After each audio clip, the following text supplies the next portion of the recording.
Juro por Dios y por la patria que ejerceré fielmente el cargo de presidente de la República que me ha confiado la nación para el periodo presidencial 2000-2005, que defenderé la soberanía y la integridad de la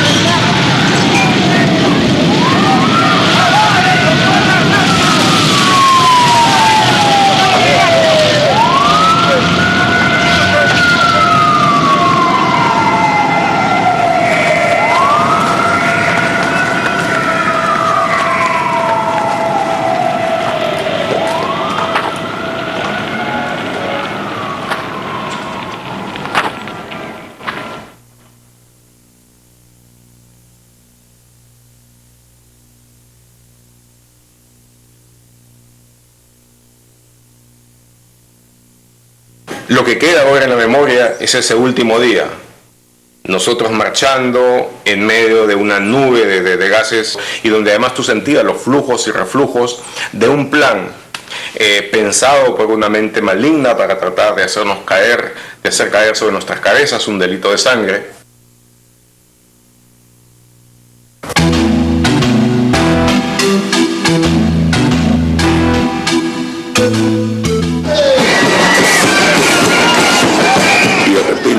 Veo que pasan los paisanos con sus vestidos, cantando, felices.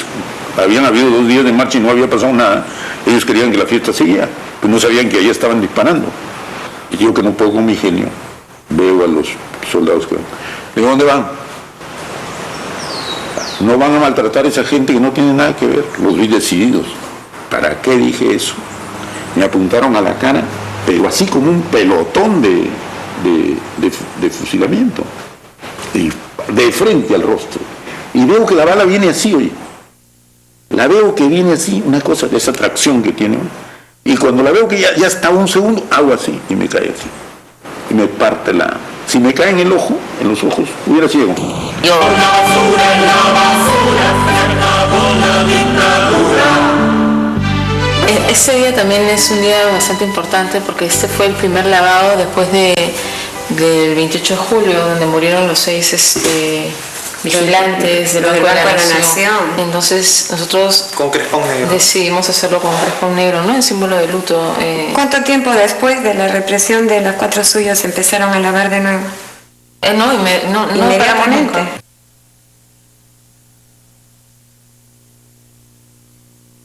Pero la mesa de diálogo no había sido creada para salir de Fujimori. Había sido creada como una especie de instancia para asegurar la democratización. Pero claro, se estaba usando todos los mecanismos para intentar limpiarse de todo aquello que ellos sabían que se había hecho.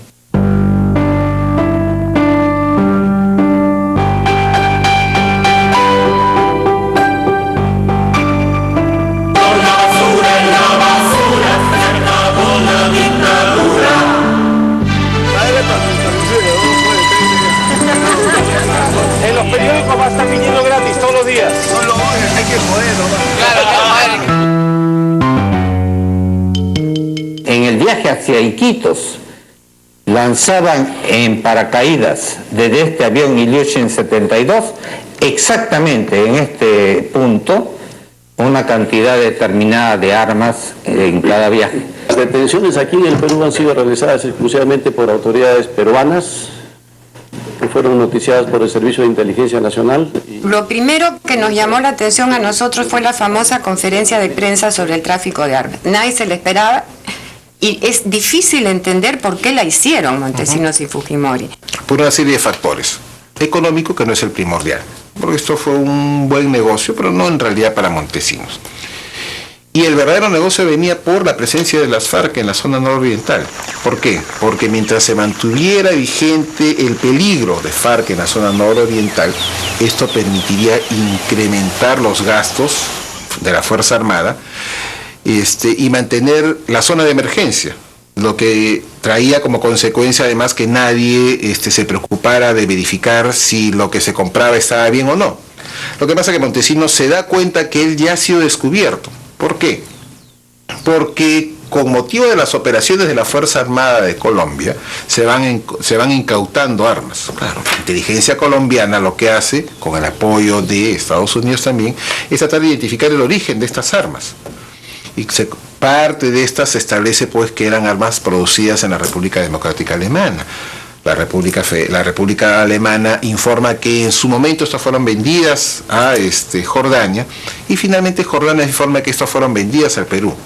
Cuando Montesinos se da cuenta que esto ya se va a descubrir, da un paso adelante junto con Fujimori, pretende adelantarse a todos y muestra el tema en esta famosa conferencia de prensa, ¿no?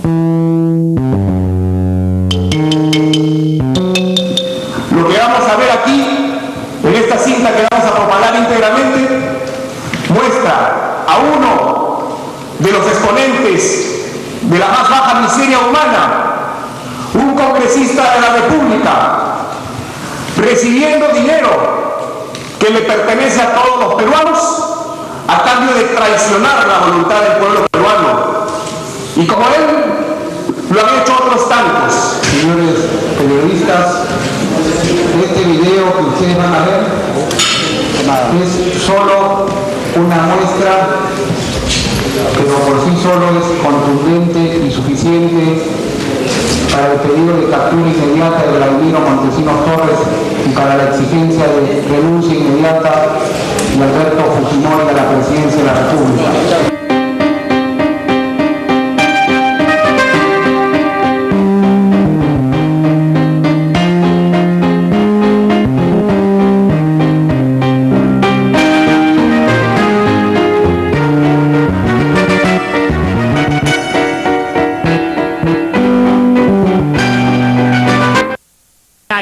Políticos, comunicadores, quedó registrada para posterior vergüenza de todo el país en unos videos que Montesinos grababa secretamente.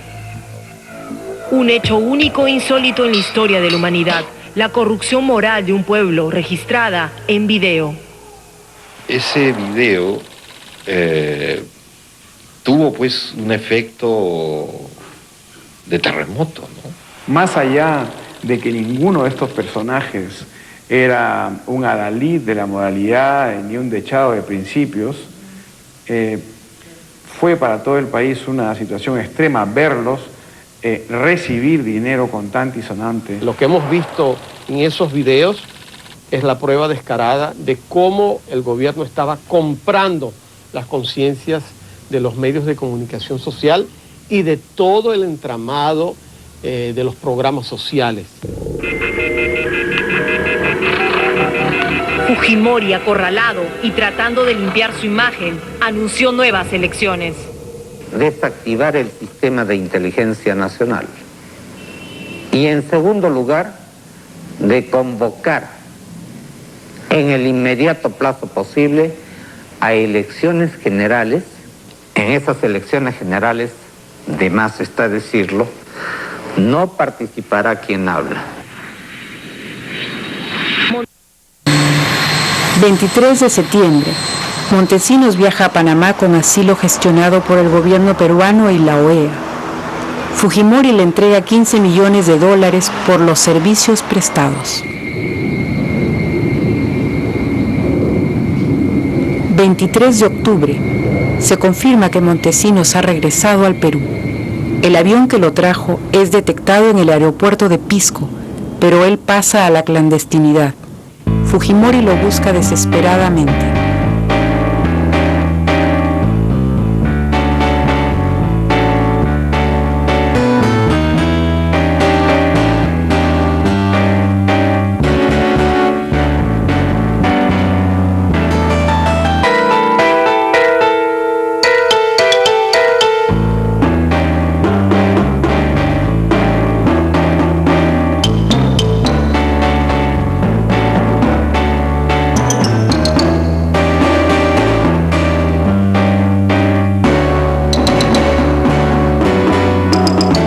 En primer lugar, para tratar de saber dónde está Montesinos y en qué está conspirando, y quiénes de las personas que le proclaman lealtad a Fujimori están realmente con Montesinos o no.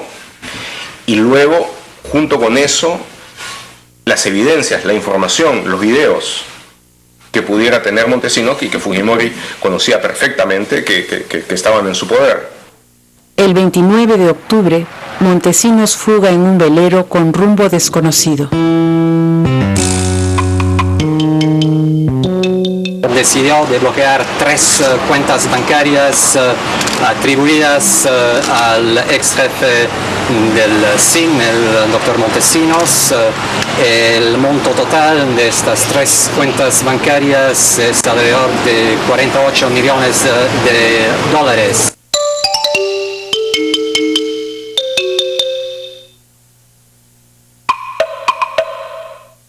Y ahí se incauta un conjunto de maletas bastante pesadas que, con el permiso del general, y entre ellas también se encuentran relojes, joyas, documentos de diversos tipos.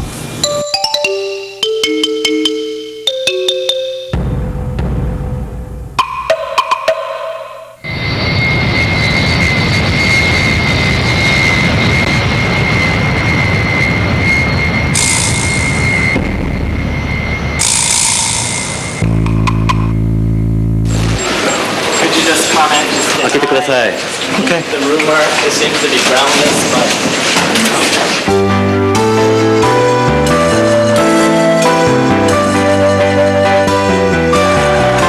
64 votos bastaron para que Paniagua, de las filas de Acción Popular, asuma el cargo. Jura usted por Dios y por la patria cumplir fielmente el cargo de presidente del Congreso de la República. Sí, juro.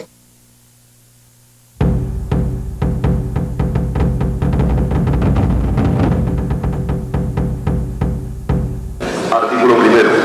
Declaración de permanente incapacidad moral del presidente de la República.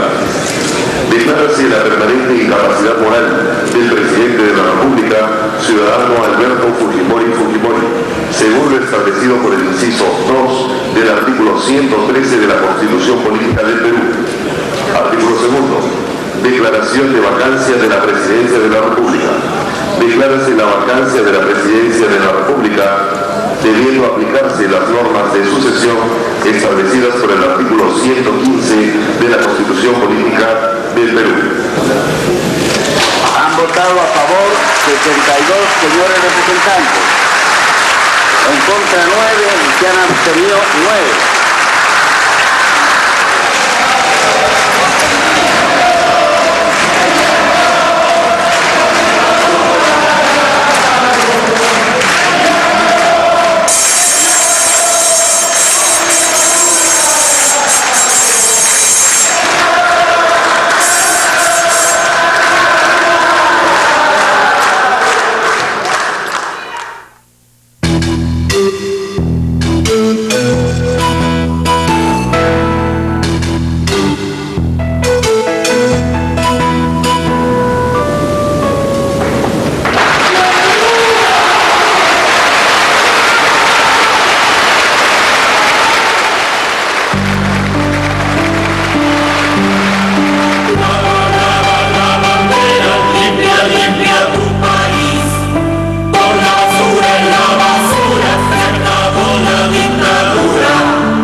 trabajando, o sea que nadie votó por mí. ¿Dónde están los 50.000 votos que he conseguido? No, yo no soy un hombre que ha ido a mendigar votos, ni a suplicar, ni ser un tránsfuga.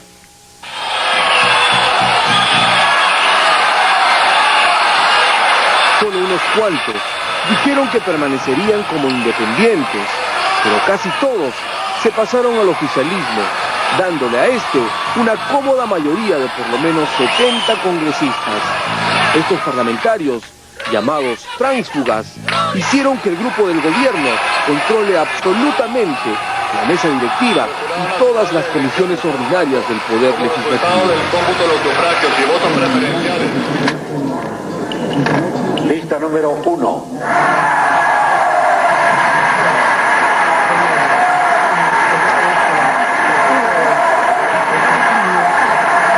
Lista número 1.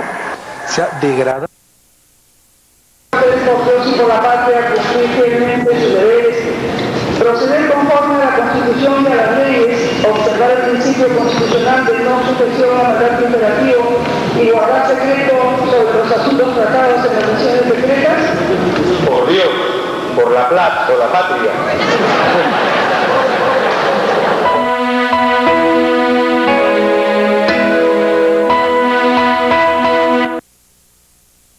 En condiciones de igualdad y de justicia.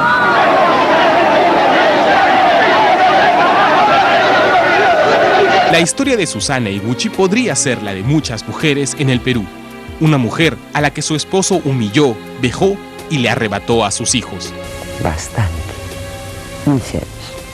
La gran diferencia está en que su esposo era el prófugo Alberto Fujimori y ella, alguna vez, fue la primera dama.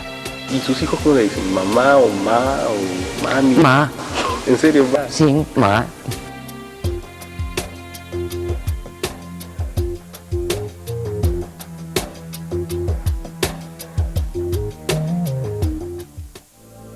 En la comunidad Nikkei, lo tradicional es llevar dos nombres, uno castellano y otro japonés. El segundo nombre de Susana Higuchi no podría ser más irónico. Shizuko. Shizuko, que significa tranquilidad.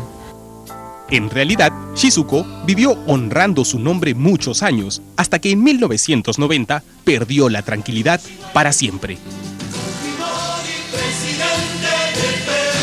Su esposo, Alberto Fujimori, se convirtió en un candidato con serias posibilidades de llegar a la presidencia. Entonces, ella, como esposa, tuvo que justificar algunas de las criolladas de su marido, como cuando se enfermó, entre comillas, para no presentar su plan de gobierno. Si le puedo explicar, ha sido causado por comer bacalao, Semana Santa. Higuchi tiene muy claro cuándo fue que su marido se fue para siempre. Yo te digo, el 10 de junio de 1990 a las 3 de la tarde. Proyección al 100%. Alberto Fujimori, 51.67% a nivel nacional. Flash, ahí cambió. Corrompido por el poder, Fujimori empezó a ver a su esposa como un estorbo en sus planes dictatoriales. Le temía tanto a la popularidad de Susana que incluso aparecía sorpresivamente en sus actividades como presidenta de la Fundación por los Niños del Perú.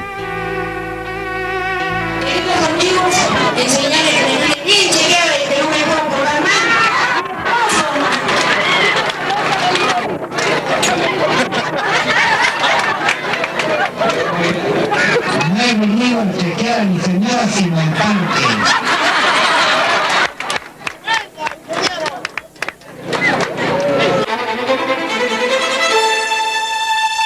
Hasta que en marzo de 1992, Susana decidió denunciar a las hermanas de su esposo por traficar con la ropa que el Japón donaba para los pobres del Perú.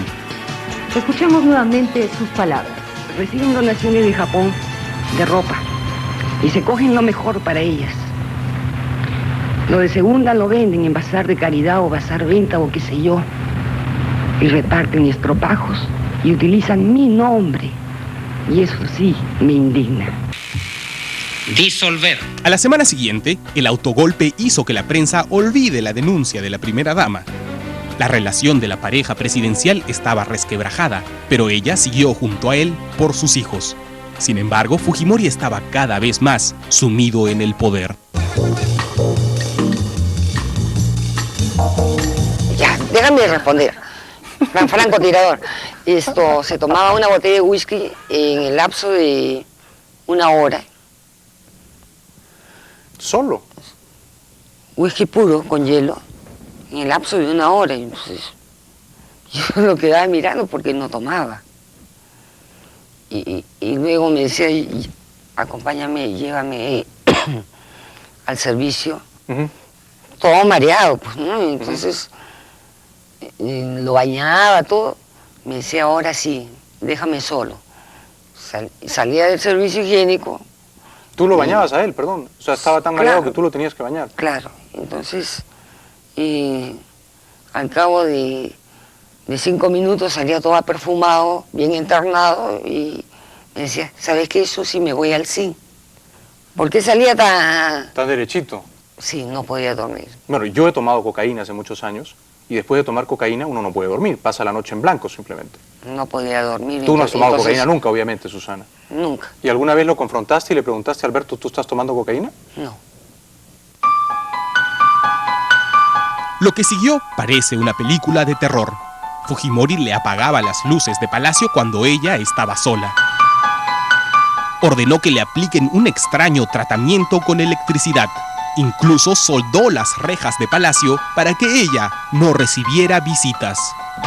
Estamos acá en la puerta de Palacio. Quisiéramos saber cuál es su situación en este momento. No me dejan salir de la residencia. Estoy con la reja hasta con cadena. Y Por orden de mi esposo. por orden de su esposo. ¿Y por qué no la dejan salir? ¿Qué es lo que le da a su esposo para que no la dejen salir? No hay respuesta. Algunos medios dicen que la señora se encuentra prácticamente encerrada, con puertas cerradas, aislada. ¿Qué nos podría decir usted, presidente? Bueno, ¿cómo quieren? Si quiere la llevo a Palacio para que vean cómo son nuestras relaciones. En 1994, ella finalmente lo abandonó. Pero ya era tarde. Montesinos creó la leyenda de que la ex señora Fujimori estaba loca. Y así, sus denuncias, a pesar de que muchas estaban comprobadas, se desacreditaron. Si bien la mentira avanza, la verdad, tarde o temprano lo alcanza. Y pasaron los años.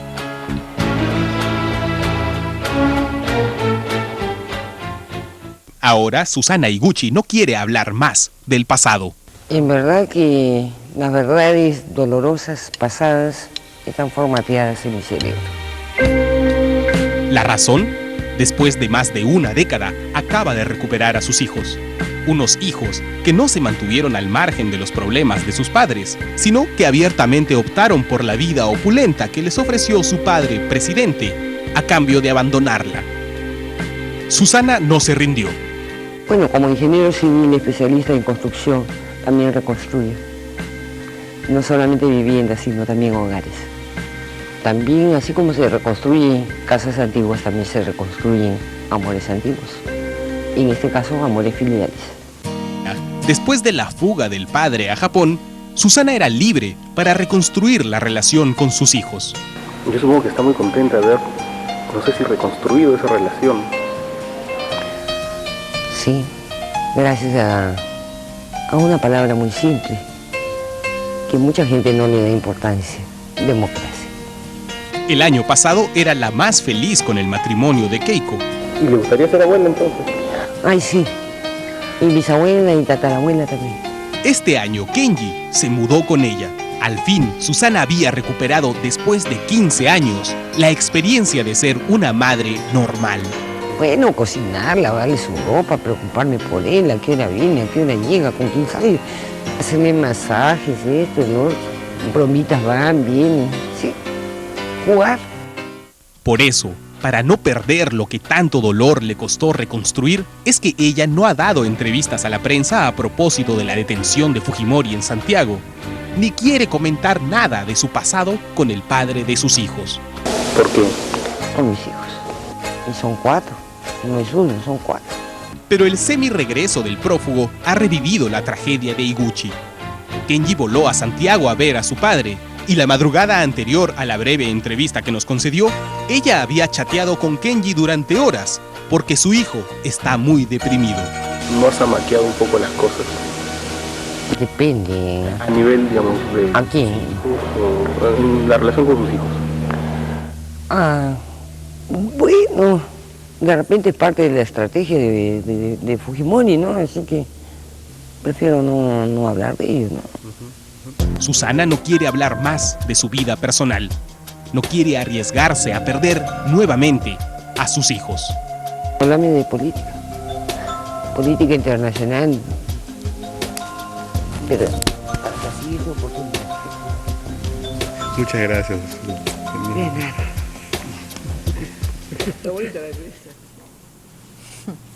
El dilema de Susana. Y del dilema de Susana pasemos al dilema de la justicia chilena.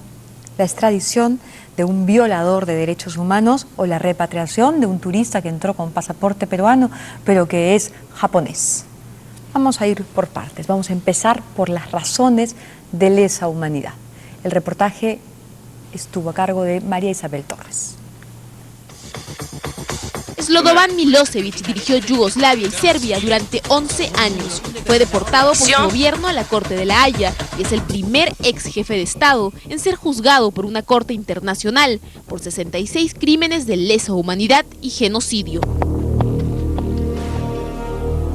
Augusto Pinochet, dictador chileno durante 17 años. Fue detenido en Londres por ser autor de torturas y ejecuciones en la Operación Caravana de la Muerte. La Corte Suprema de su país lo ha despojado de su inmunidad y afronta más de 3 procesos por delitos de lesa humanidad. Alberto Kenya Fujimori gobernó el Perú durante 10 años. Los tanques tomaron las calles. Disolver. Huyó a Japón en el 2000 y actualmente está detenido en Chile esperando su extradición. Está acusado por 20 delitos, entre ellos por conocer, como jefe supremo de las Fuerzas Armadas, de la existencia del grupo paramilitar Colina, y cometer violaciones a los derechos humanos. ¿Es chileno? Bueno, yo soy medio chino. Y a mí me dicen Chinochet.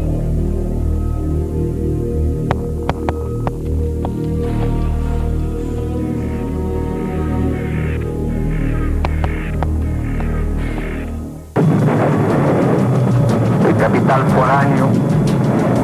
Para los chilenos que han vivido de cerca el horror de la dictadura de Pinochet, de las desapariciones y ejecuciones durante su mandato, la presencia de Fujimori, quien se ufanaba de que le dijeran Chinochet, es una burla. ¿Qué se siente tener a Pinochet y a Fujimori tan cerca? Repugnancia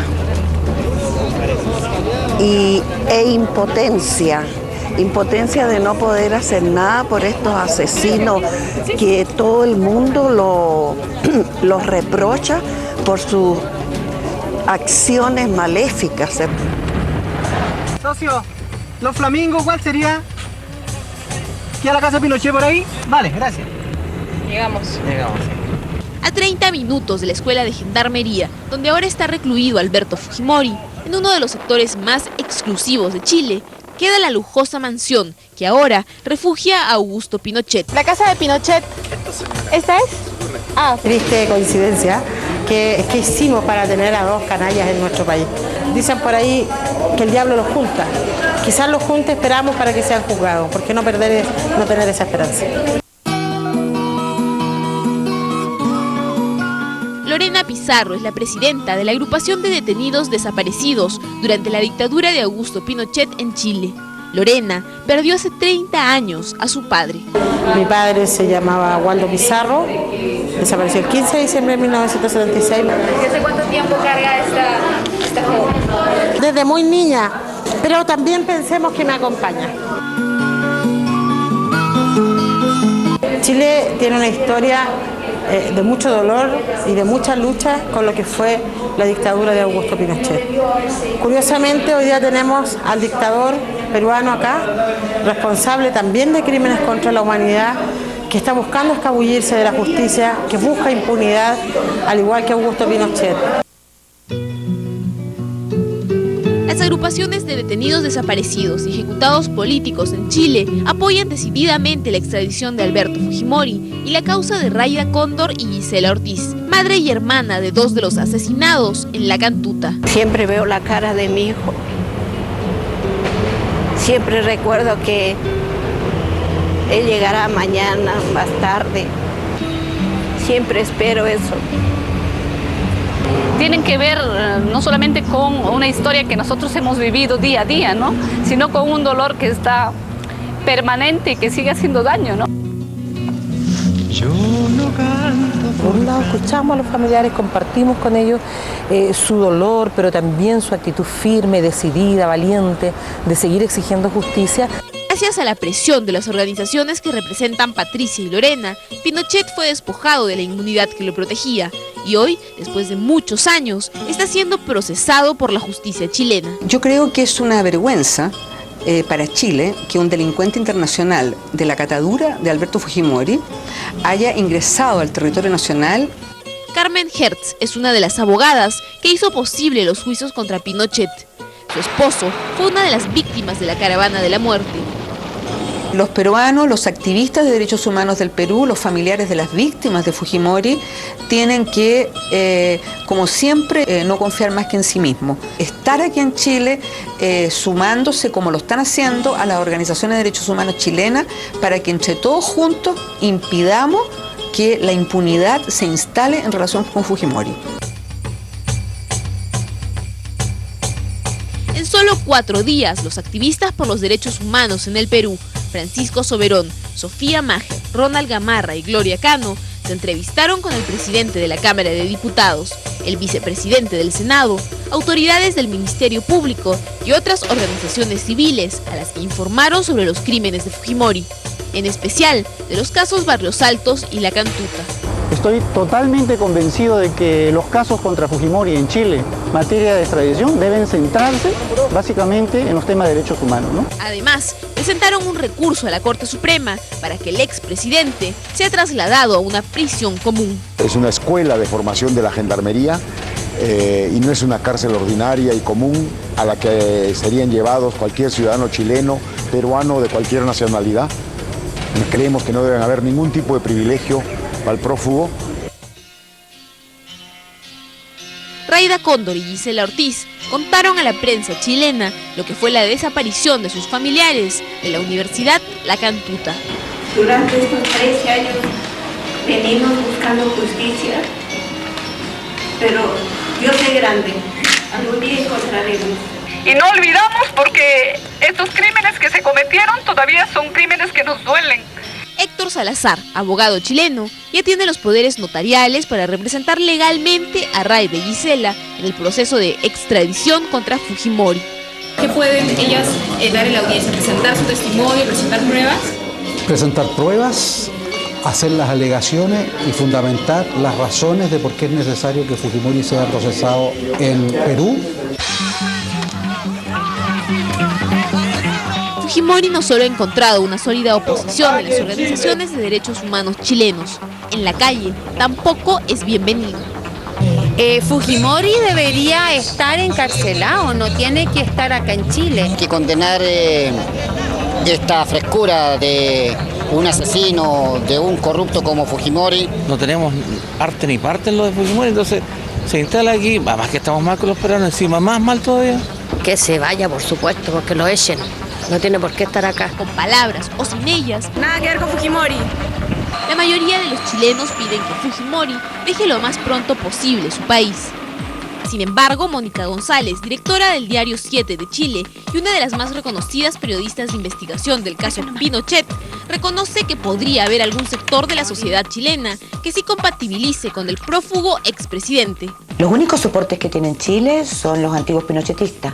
Hay un columnista del Mercurio, Hermógenes Pérez de Arce, que lo protegía diciendo que los mismos que condenan a los violadores de derechos humanos bajo Pinochet son los que hoy día quieren juzgar a Fujimori.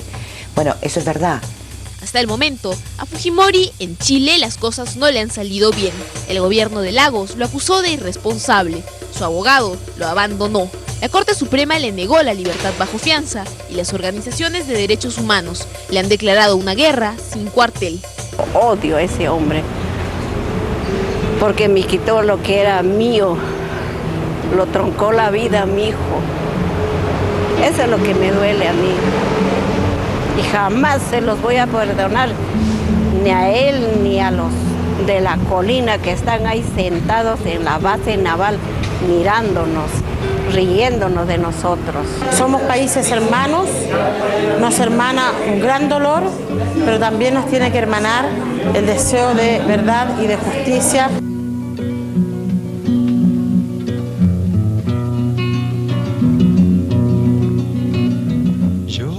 Fujimori siempre pensó que él era la versión sushi del dictador chileno e hizo todos los méritos para parecerse a él. Al final, Fujimori, como usted lo ha visto, se llamó a sí mismo Chinochet, se equivocó, igual que Pinochet. En estos días los crímenes contra los derechos humanos no se pasan por agua tibia. Después de años de pelea, los chilenos han logrado quitarle la inmunidad a Augusto Pinochet y ahora se empeñan en extraditar a Chinochet. Hagamos votos para que se pueda lograr la extradición antes de que el imperio del Japón logre la repatriación de su súbdito Kenjo Fujimori. A propósito, hace unos días, en esta semana, almorzando con un grupo de periodistas, uno afirmaba que ni la ley ni la Constitución le prohibían a Fujimori tener doble nacionalidad.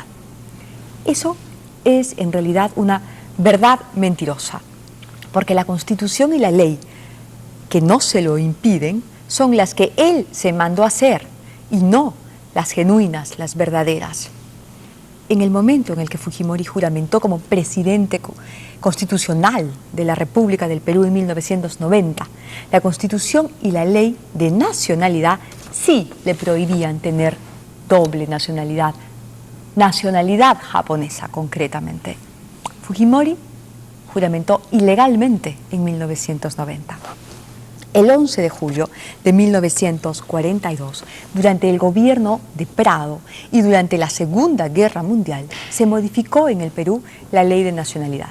Los migrantes que llegaron a causa precisamente de la guerra hicieron notar a las autoridades de entonces la necesidad de establecer claramente las condiciones de la nacionalidad peruana y a su vez proscribir la doble nacionalidad.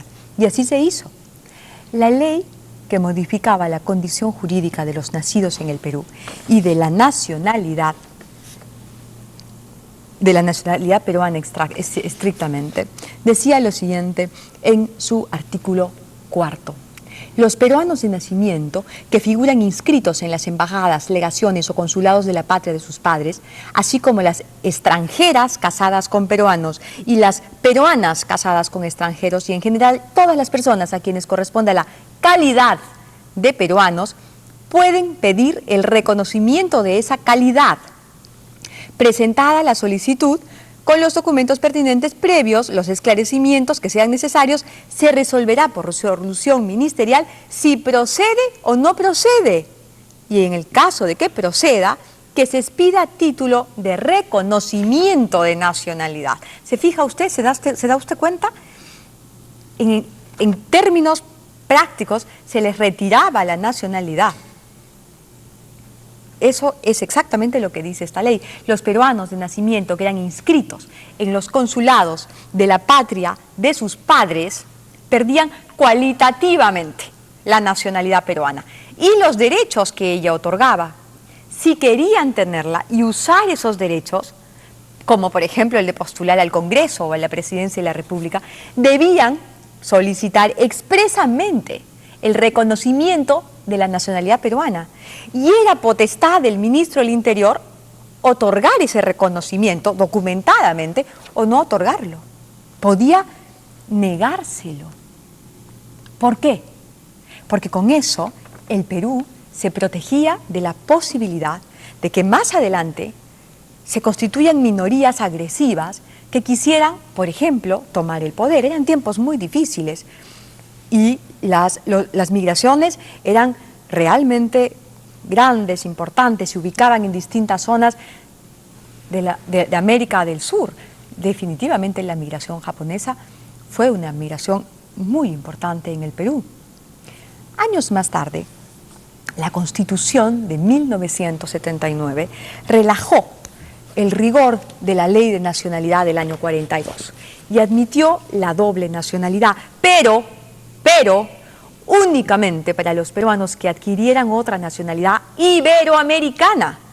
En el artículo 92 del capítulo 2 de la Constitución del 79 dice claramente: los latinoamericanos y españoles de nacimiento domiciliados en el Perú pueden naturalizarse sin perder su nacionalidad de origen, si manifiestan expresa voluntad de hacerlo. El peruano que adopta la nacionalidad de otro país latinoamericano o la española no pierde la nacionalidad peruana. Eso dice la Constitución del 79. Solo admitía la doble nacionalidad en los casos de peruanos que adoptaran una nacionalidad, otra nacionalidad hispanoamericana, mismo origen, misma lengua, nada más, no la inglesa, no la japonesa, no la china, no la francesa, solamente latinoamericanos o españoles.